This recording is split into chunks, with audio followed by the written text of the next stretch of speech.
Oftentimes we focus and only discuss the events of the past exploitations of Africa and her people by the Europeans, crying over what happened before without looking at the current exploitation that is going on in all corner of African region today. How those countries who colonized Africans before are still the one taking all the precious resources from Africa with little or no compensation. For years, European countries have taken advantage of African resources, buying them at unfairly low prices and selling it to higher price to the rest of the world. But one big question is, what is the historical origin of these exploitation, and how did the European colonizers manage to succeed in these continual exploitation of most African countries? To understand this, we need to go back in time, when most African regions were still under the colonial control. During this time, whenever valuable resource like gold, crude oil, or uranium is found in any African regions, European countries would quickly try buy it for very little or no money. They did this through secret deals since those African region was still under their control. When African countries were about to become independent, they were given unfair agreements. One rule in these agreements was that the old colonizing country had to be asked first if they wanted to buy these resources. In simple terms, if crude oil, gold, or uranium was found, the former colonial power got the first chance to buy it, but they usually paid a tiny fraction of what it was really worth.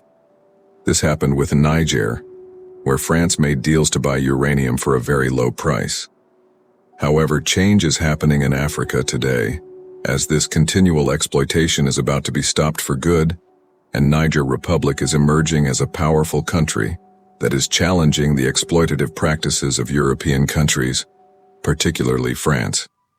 In the past, France would purchase uranium from Niger at a meager price of 0.80 per kilogram and sell it to other countries at significantly higher prices.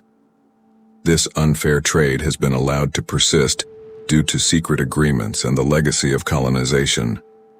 African countries were often compelled to offer their resources to former colonizers, resulting in them being bought at prices far below their actual worth.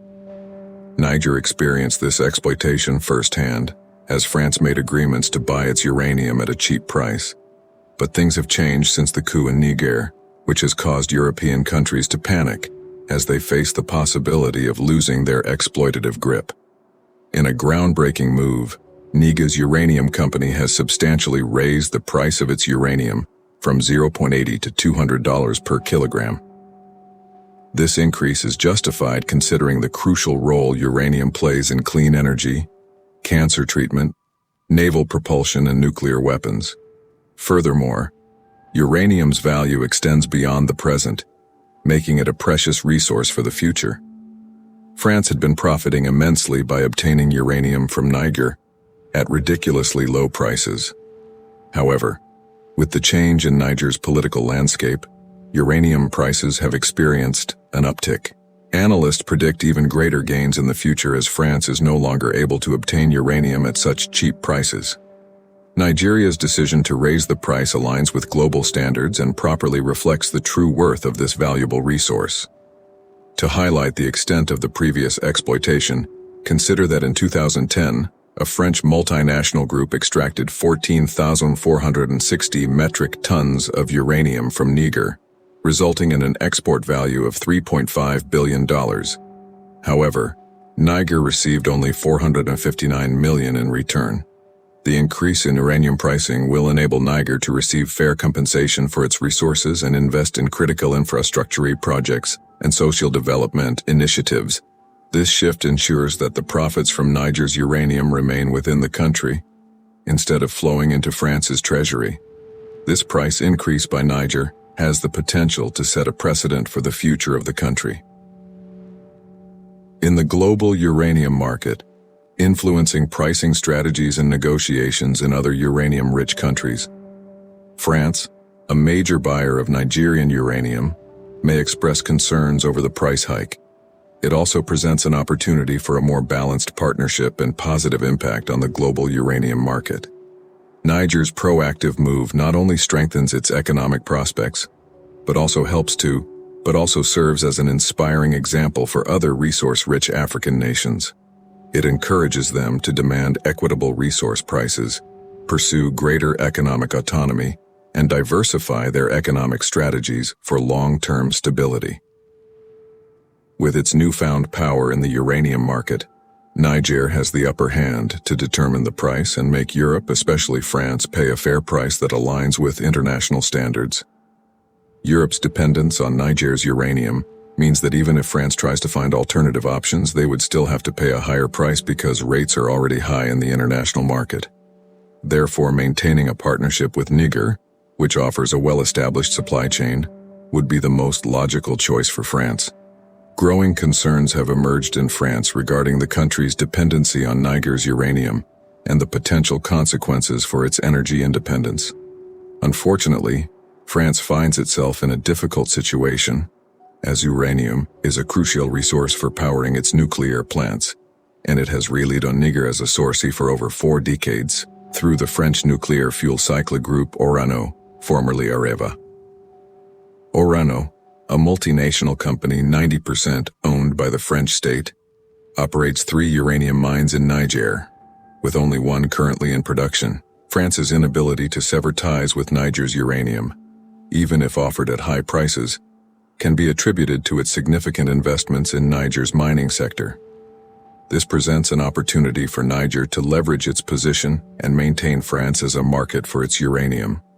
Orano holds substantial ownership in the Arlit mines, 63.4%, the Akokan mining site, 59%, and the Imuraren mine, 63.52%, all of which are located in Niger and contribute to France's dependence on the country. Instead of seeking alternative uranium suppliers, it would be wise for France to remain in Niger and adhere to Niger's laws to ensure fair trade.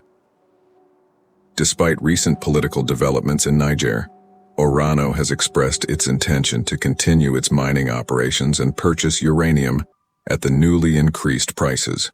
However, this decision was not easily reached. The Nigerian military, upon assuming power, took measures to make France aware of Nigeria's capabilities.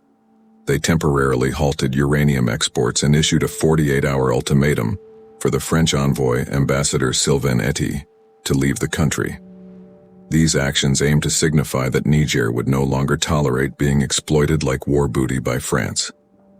Mohamed Langaya, a former Nigerian energy minister and former Secretary General of the Organization of African Petroleum Producers, has voiced the prevailing sentiment in Niger, stating that the partnership between the 2 countries is perceived as highly unequal. Geyer further highlights that if Niger were to decide against exporting uranium to France, it would significantly impact France but have minimal consequences for the Nigerian economy. He emphasizes that nearly 90% of Niger's population lacks access to electricity, and exploitative pricing means that Niger receives inadequate income from its exports. This has contributed to Niger's persistent poverty. Despite its abundance of natural resources, Niger's situation exemplifies a paradox where its resources have been ending up in France and other European countries at cheap prices. The additional profits, which rightfully belong to the people of Niger, have been benefiting European countries. This inequitable arrangement will no longer be accepted. Do you believe other African countries should follow Niger's lead and reject exploitation? Should African nations unite with Niger to form a powerful alliance and seek reparations from European countries? Share your thoughts in the comments section below.